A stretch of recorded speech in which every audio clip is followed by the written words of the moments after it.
Welcome to this week's Mindful Monday. And this week I wanted to do another video on what's becoming, I guess, a series. I guess it'll be an ongoing series around how to best navigate the current landscape with coronavirus. And I know that one of the things that's true for a lot of people who are also on a healing path from fatigue-related conditions is this is triggering a lot of anxiety. I don't think that's only true, though, for people which are part of the Optimal Health Clinic community. And this might be a video that's also helpful to share more widely. Having worked with well over 10,000 people over the last 17, 18 years with chronic fatigue, fibromyalgia, ME, and various chronic health conditions, we've learned a few things about how to manage some of the anxieties that can come up in challenges like this. So hopefully some of that wisdom is going to be helpful and useful. And on Wednesday's video, on this week's Wellness Wednesday, I'm going to do a session with Kirsty Cullen, who is Director of Nutrition at the Optimal Health Clinic. And we'll talk about some of the things you can also do to boost your immunity. So hopefully these two videos together are going to be a helpful support. So the first thing that I want to say in this video is it's important to make a distinction between the external and the internal around what's happening in the world around us and what's happening in our own inner world. We don't have to let our inner emotional place be a direct mirror of what's happening around us. So although the sort of 24-hour news cycle and the clickbait headlines are sort of endlessly driving this kind of catastrophizing and terrifying perspective of all of the worst case scenarios of what might happen, and everyone sort of around us is talking about it, and it's sort of become a constant, I guess, everywhere around us. Our mind doesn't have to become an immediate reflection of that. But what that means is we need to stand guard at the door of our minds. We need to learn a certain amount of self-discipline, and we also need to have a certain amount of filters and barriers of just letting this kind of endless amount of information come into and drive a state of overwhelm. And we need to have tools and strategies to support us in sort of actively cultivating a space of calmness and groundedness and centeredness. It's something that I've talked about in many other videos, so I'm not going to go into it here, but when we're in a heightened state of stress and anxiety, anyway, that affects immunity. So in a situation like this, it's utterly unhelpful to be living in an ongoing state of anxiety and stress. And anything that we can do to work to calm that and settle that is not only going to be just help us manage through the situation, it's also optimizing our immune function. So firstly, we just need a certain amount of discipline. The news cycle is designed, it's literally designed to be addictive. It's designed to make us click on the most terrifying articles. It's designed to make us hang in there and keep on watching.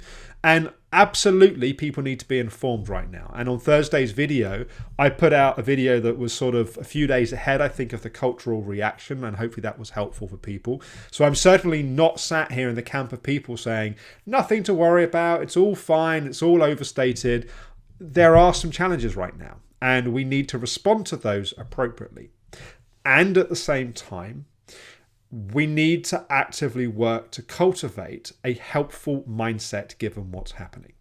So if you have ever practiced anything like meditation or listened to guided meditations, now is a great time to revisit those skills and those practices. And if you haven't done those things before, now is a great time to start. In fact, on my YouTube channel, there's a whole playlist of guided meditations that I've recorded, and there are some ones there that are great to start with if you've got no experience previously.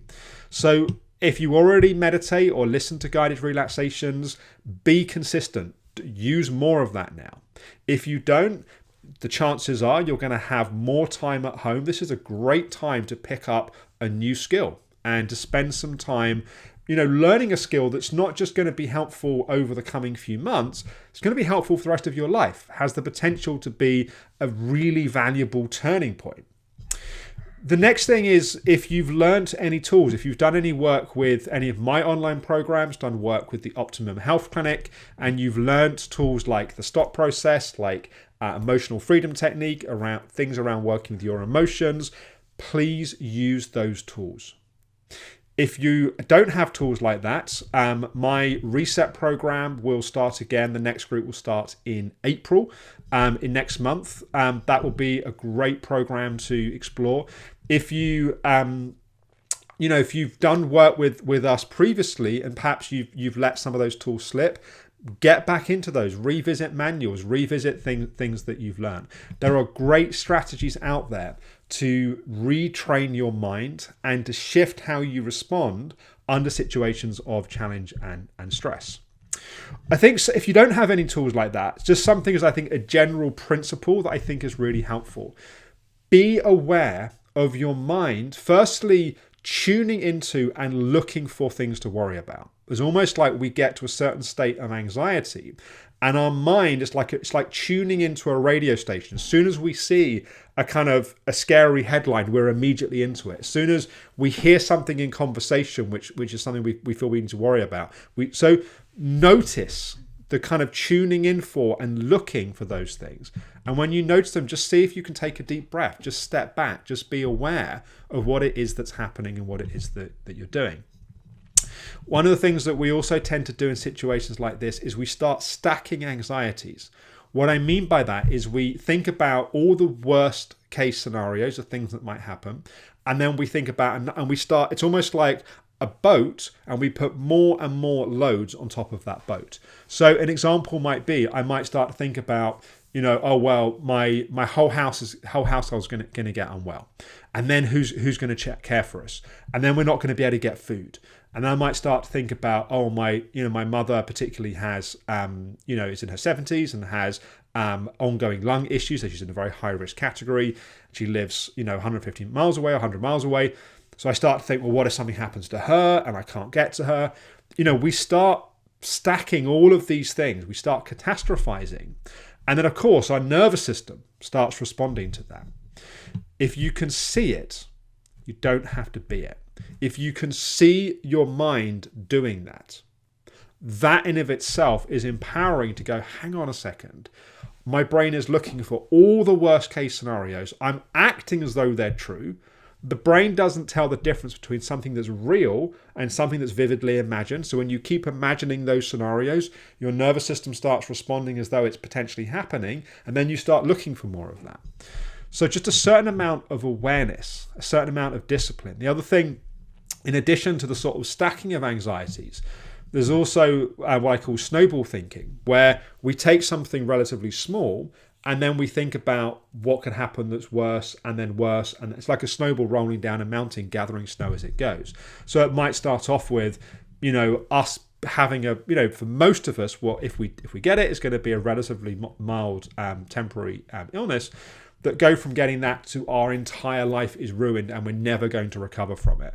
When actually we're talking about something that is going to pass. So just be aware of your mind, stacking things of anxieties, but also taking things and blowing them up out of proportion. That snowball getting bigger and bigger and bigger, the more stuff that you start to stack onto that. So again, if you can see it, you don't have to be it. Having awareness about these things, I think, is really helpful. Also, it's really, if you're someone, and I think I'll probably do a video at some point on how to manage self-isolation.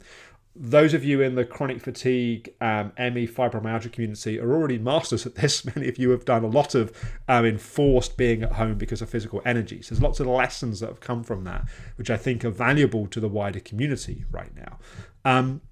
But one of the things is, if you're suddenly unable to go out to work, for example, make sure you have structure and routine. One of the things that my wife and I have already been planning is when the kids are going to be likely to be forced to be at home for a sustained period, having a structure, having a school day sort of structure where they do some schoolwork, where they have some fun, where they do some schoolwork. So just trying to create a new structure and routine for this temporary circumstance that we're going to find ourselves in. So there's a lot more that I could say on this. I want to keep this relatively short and concise. Just to summarize, the external doesn't have to equal your internal. So whatever's happening around and the kind of the mass anxiety in sort of the culture around you, you have an ability to separate your own internal state. Stand guard at the door of your mind.